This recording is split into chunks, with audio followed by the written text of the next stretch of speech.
Hello everybody, this is Gigi's Life in USA channel. Now, my husband explaining how to fill out the I-129F. There it is. See you back.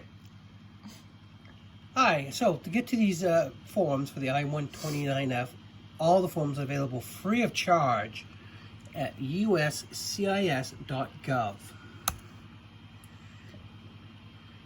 Select forms. Since I don't see the 129F, I'm going to see all USCIS forms. Scroll down. We know it's called I-129F. Petition for Alien Fiancé. Expanded, we're doing the K1. We never had any children for it, so we're doing the K1 visa. If you're married overseas, it's K3. That will be included in a later video.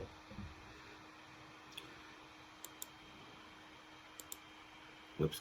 Go to the 129F. This will download the form for you. Instructions, pretty straightforward. This is so they can notify you electronically through text message or email if you choose. I recommend it. You download it, click it, and this brings up this form. See, it says Form I-129F. This is a good form because it expires next year. I think ours had a different expiration. They update it all the time, but just make sure the expiration date's good for you. Don't touch any of this stuff up here. As it says, it's for the official use only. So part one. I never had any alien registration number yet because we just started, so I left it blank. I didn't have an online account when I started this form, so I left it blank. Here you put your Social Security. The person, the fiancé, the one who's applying to get your fiancé over to the United States. So you put your zip code in here, whatever it happens to be. We check mark fiancé because it's a K1 visa we're doing. Family name, it's your name given to your last name at birth. We'll just say Smith.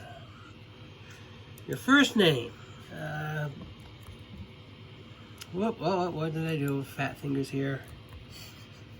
We'll say Joe. And middle name. Oh, we'll say Bert. The next section. Other names used. This is in case I'm a woman applying for it and I happen to have a different last name. Since I'm a male, I do not have any other last names but one that was given to me at birth. Your mailing address, where your mail goes. If you use a different name, say you're residing at someone's house and it's their house, you want to make sure it's in care of them, whatever, but I didn't have to register street. Whatever you're happening, we had a P.O. box. We'll just say that. If you don't, if it's a street address, we'll just say street address. We'll just use one, any street. If you had an apartment, whatever apartment number happens to be, 1, 2, 3, 101, whatever it happens to be, you put it in there. Your city or town, whatever state. I'll just say I'm going to choose Maine since it's the only state out there that I love. Whatever the zip code is, happens to be. The United States, we don't have Providence. So I left that blank. Your postal code. Again, we don't have postal code, we have zip codes in the United States. Country. Well, happens to be USA for us. You might be a different. It could be Mexico, wherever you are applying for your K1 visa into whatever country. Your current mailing address name is your physical address. For us, it is not. We rent a P.O. box. If you use a P.O. box at a post office and you have a physical address, you would check yes. If your current address is going to your physical address, yes. If not, no. Pretty straightforward. This is if you use a P.O. box outside of your own home. If you have your mail come to your house, you don't have to worry about this part. If it is, whatever your street address happens to be. You might have 2 physical addresses. I didn't fill any in because it didn't matter. Now, your employment history. Name of your employer. We'll just say ABC Corporation. Whatever their address happens to be. I'm just going to get some keys. Whatever city. Since I did say state of Maine, I'm going to just, whoops, whoa. Since I'm just going to say that, yes, Maine, I live and work in the same state. And whatever your zip code again happens to be. Again, in the United States, we don't know province. Country, of course, again, is good old USA for us. What's your occupation? Whatever your occupation happens to be. We'll just say picker. Your start date of your employment, when you first started. And if you're still working there, you would not have an end date. Maybe you're currently unemployed, laid off. That's what you put that date. And only was it for the last 5 years. If you've had a job within the last 5 years and a job before this, you would fill again that in. As in case I've been working in place for 13 years, so I didn't have to fill this in. But again, maybe you were a packer, you only worked this company 3 years, again, you same steps as before. This is a continuation of that step there. So now, other information. Gender, well, happen to be a male. Female, if you're a female. Your date of birth, whatever it happens to be.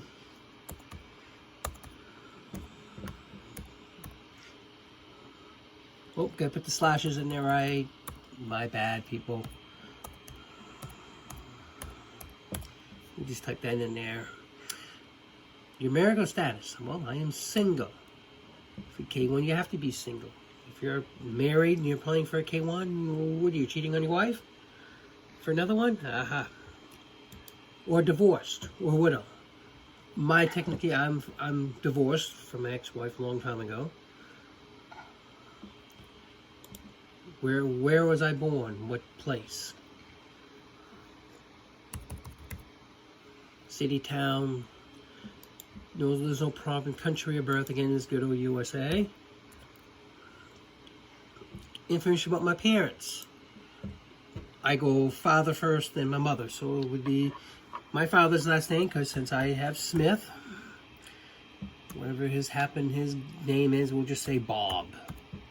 His middle name is, we'll go Bird again. What the heck? His date of birth, your father's date of birth, whatever it happens to be. Oops, and you put the dashes in there. We'll say 1930. Male, country of birth. You haven't been in the USA. Where he was born. What city. He could have been born in ABC, whatever.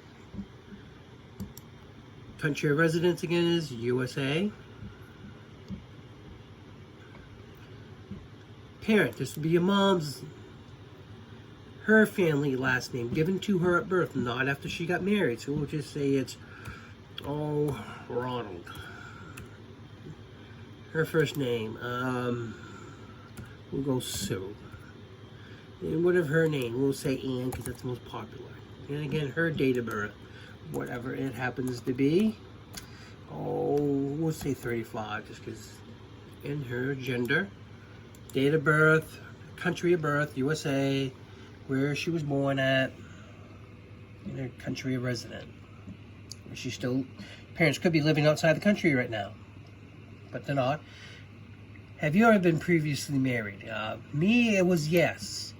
Yes, I was. Answer yes. If you weren't, no. Again, try your best. If you remember her maiden name, if not, just put her last name you remember her was, even if it was yours. Her first name, if you don't remember her middle name, well, don't worry about it.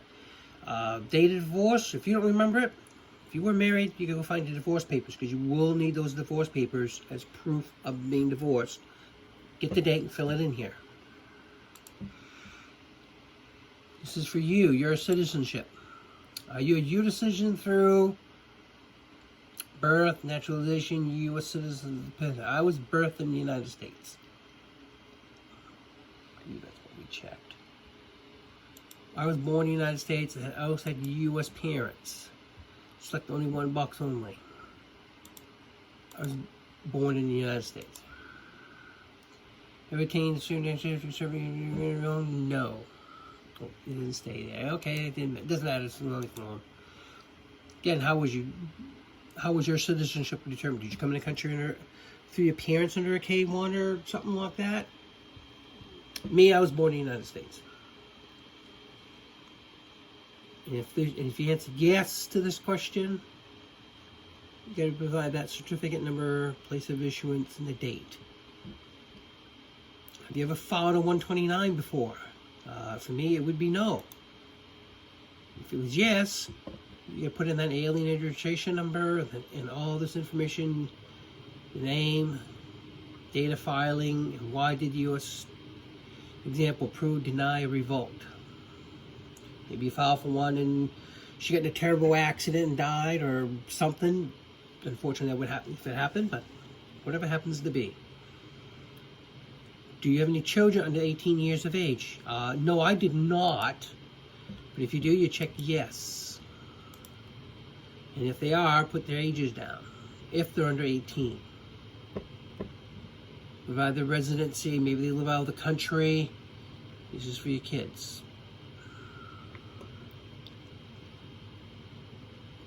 And this is for the beneficiary. This is your one you're trying to bring over on the K-1 visa. Her last name at birth, her first name, and her middle name. Whatever happens to be. She might not even have an alien registration number. She probably doesn't have a social security number because if it's you living in the United States or coming in from another country, she wouldn't have a social security number yet. But her date of birth. Gender, male or female. I don't care which way it is, doesn't matter to me. And her status. She was always single. My wife happens to be, she was single when I met her.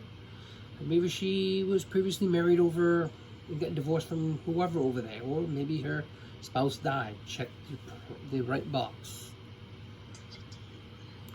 And this is her data, where she was born in, what country.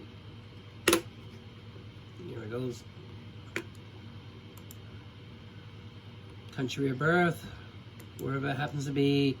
Taiwan, Philippines, Russia, Mexico, wherever she happens to be. Her country of birth. I did. I said where? I said Russia, Mexico, whatever. Country of citizenship. Maybe she was born in the Philippines and living in Taiwan. Her family moved to Taiwan after she was born. It does happen. Did she ever use any other names? I say she because the male, my wife might be reversed, but any other family last name she's gone by, aliases, maiden names, nicknames. We didn't have any. All right, this is the mailing address for your beneficiary, the person you're trying to bring on your K-1. Whatever the street name is, you type it in here, if it's an apartment or a floor, what city they're from. Do they use zip codes or do they use Providence? Do they have a postal code? If they don't, use zip code. And whatever country they're from. Her address history for the last 5 years. Maybe she's moved every year for whatever reason, or they have not. Again, you would type the street name. If it's an apartment, floor, type it in there. Their city where they're living at today. Do they use zip codes? There's the states. If not, you leave it blank. Providence again. Do they use a postal code? You type something in there, whatever country they're from. And the time from being from there to there. Maybe she's been there for 15 years. This is part 2, if you within the last 5 years only. Maybe she's been here for 3 years and there 2 years. Again, same setup as before. Providence, or does they use zip codes where they're from? It all depends upon your situation. And of course the end date, whatever happens to be. Did she work? Provide her employment history for the last 5 years. Name of the company. Where they're located. Is it a whole building? Is it just happens to be on a floor? Where they're located, whatever town it happens to be. Again, same situation before. Do they use zip codes? Or do they use province and postal codes? It depends upon your situation, what you put in there. And whatever country they happen to be from. Her occupation. What did she do there? Sold packages, communicates. Your employment history, date finished, maybe she's been there, still hired. You would not put anything on the end date, but if this is her second job, there you go. Remember, last 5 years. Again, this is about the work history. Same thing as before, only the last 5 years. Maybe she's been at that company for 20 years. This is about her family history. What's her father's last name? His first name. Does he have a middle name? And his date of birth, whatever it happens to be. 1900s, we'll just say that, whatever. And gender is a male. Where was he born? Or some places, planet.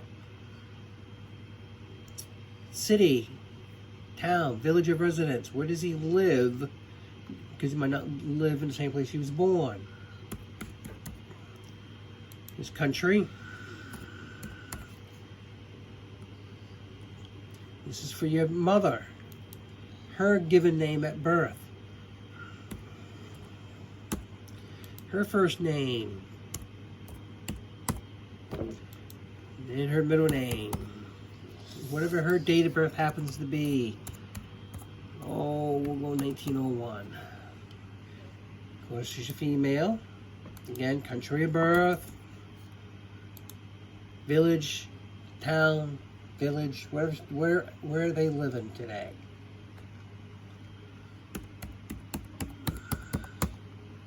That looks like a good town. And the country. Hopefully it's the same as the father, because if they're still married. No, this is her maiden last name, not her married name. Name of when she was born, as I said. And then finish her, has she ever been previously married? If she has, again, you want to put down name of her spouse. That would be her, our case, her husband. Depends upon if you check yes or no.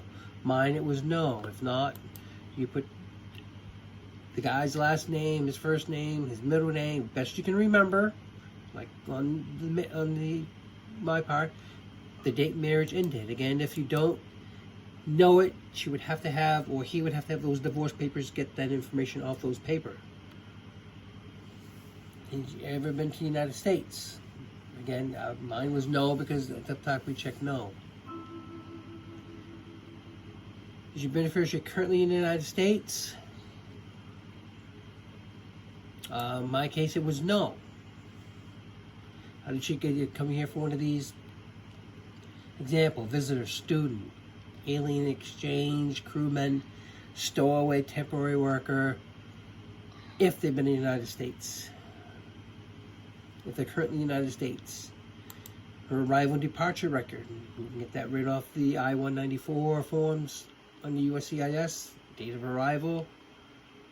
Date when she, maybe she's for a student, going to be a doctor, been here for 4 years. The passport number, again, this applies if they're still in the United States.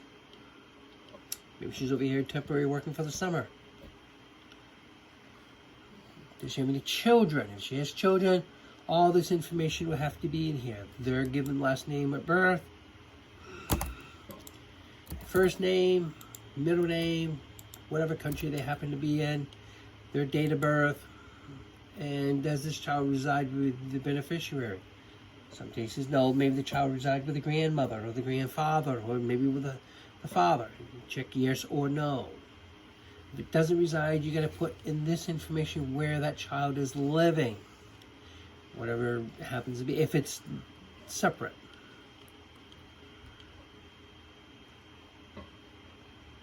This is where she intends to live, which would be your address. Whatever street it happens to be. If you have an apartment, or if not, if you own a house, don't worry about this, put the city in. Whatever state. Postal code, because we have zip codes in the United States. And a daytime phone number to reach you. If you have a cell phone only, no landline, put your phone number in there.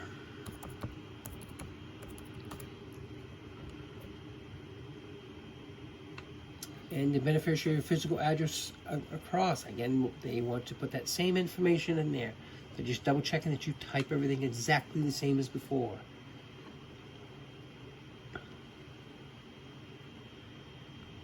Your beneficiary name and address in his or her native language. Well, it was easy for me because it happens to be English.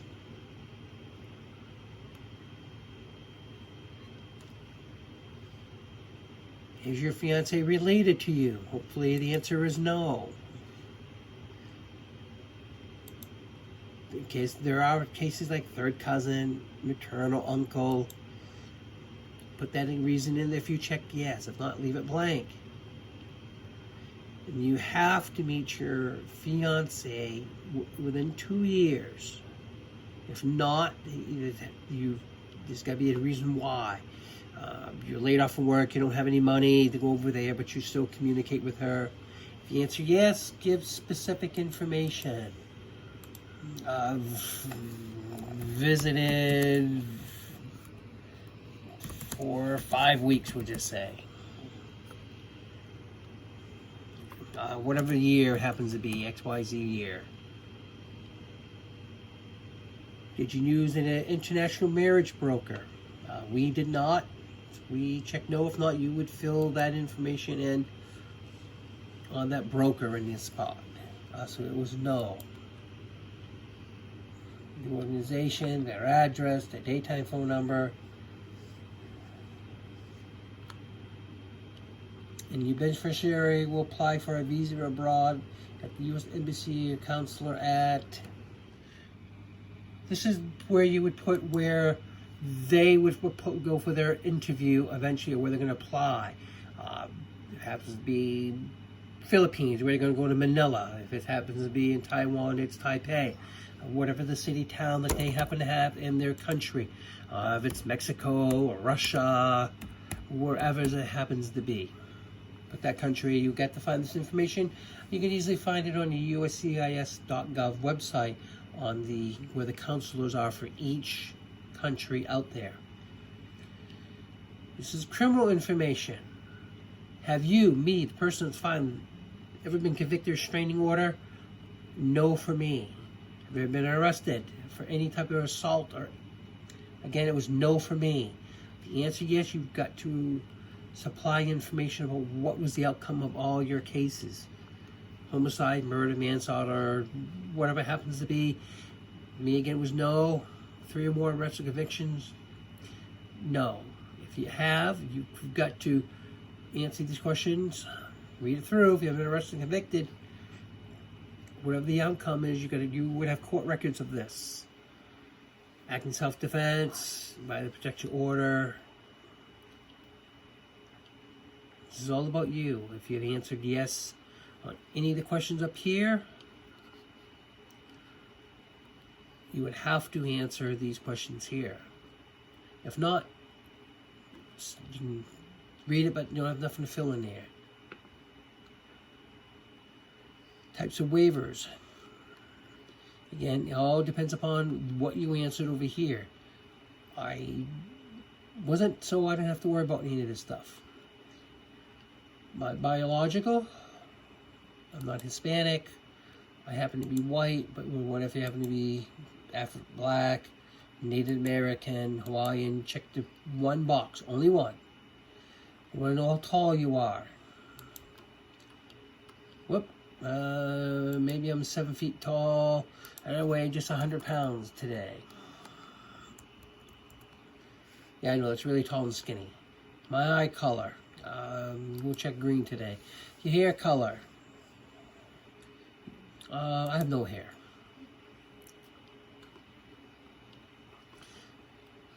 This is your petitioner's statement. I can read, understand English, or I had an interpreter. I can read, understand English. My phone number, whatever it happens to be. My mobile number. And my email address, if I have one. And I did have an email address. Read through all these copies of documents. Are all true. All you need is copies, my signature, and date. Do not forget to do this when you go to submit everything. If you had an interpreter, you would fill this information in. I did not, as I could understand English as I checked before. If the interpreters, their address, their same information, he's certified, he's fluent in English, he's got to sign it and date it. Did you have somebody prepare this for you, like you had a lawyer prepare this for you, or you had some other one that's a lawyer guy? Or maybe you had your neighbor next door fill it out for you. They got to put that information in there. Their contact information. And he has to, I'm not an attorney, or I'm an attorney. If you was your neighbor, you check that. If you have an attorney or a lawyer, you check this one.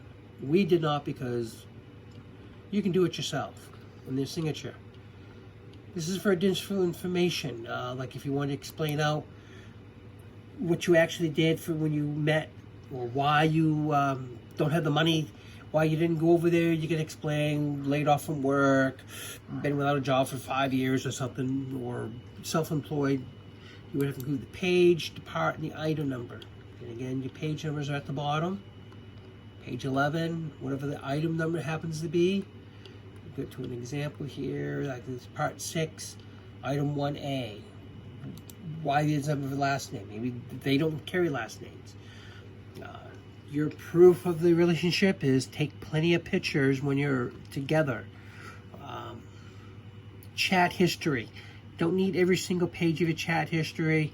We chose 6 out of every month that we applied. So if we last saw her a year ago, we took 6 different screenshots of different chats.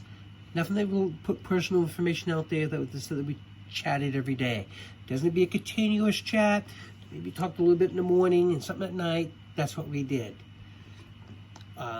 You divorce, make sure you have copies of your divorce records. You don't have to send originals.